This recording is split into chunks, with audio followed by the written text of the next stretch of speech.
This next part of Arabanoo's story is less about him and more about how control and domination through fear and punishment was administered to the convicts and the other soldiers.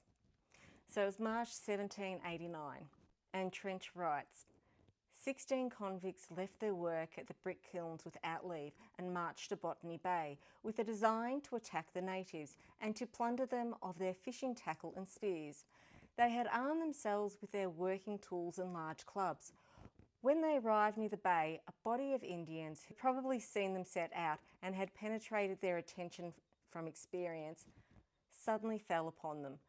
Our heroes were immediately routed and separately endeavoured to effect their escape by means which were left.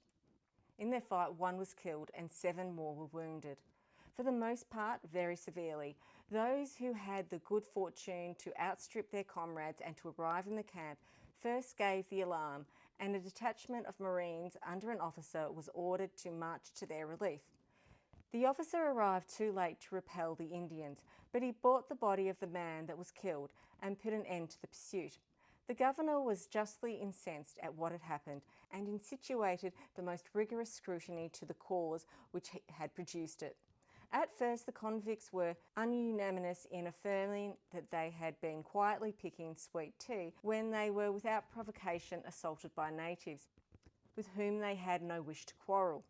Some of them, however, more irresolute than the rest, at last disclosed the purpose for which the expedition had been undertaken, and the whole were ordered to be severely flogged.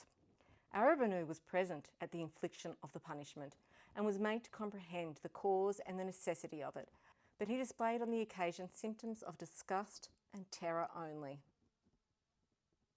An awful and terrible example of justice took place towards the close of this month, which I record with regret, but which it would be disingenuous to suppress.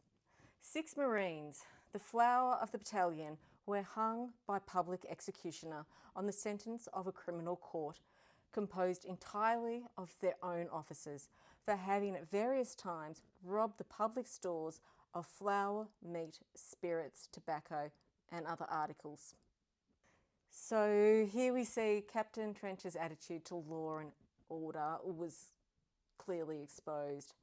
Well, he does have a sense of regret in saying that some of the Marines were tried and hung. And there are reports of Trench being more compassionate than others. Personally, I find reading this part of the records really quite disturbing. And at the same time, I am pleased that Arabanoo was also disturbed to see that this is how we as white fellas were treating each other. And yeah, look, just to keep a little bit of this commentary in line with my other content, I will add that Trench was a Christian. Moreover, he's described by some people as being someone who was very committed to their Anglican faith.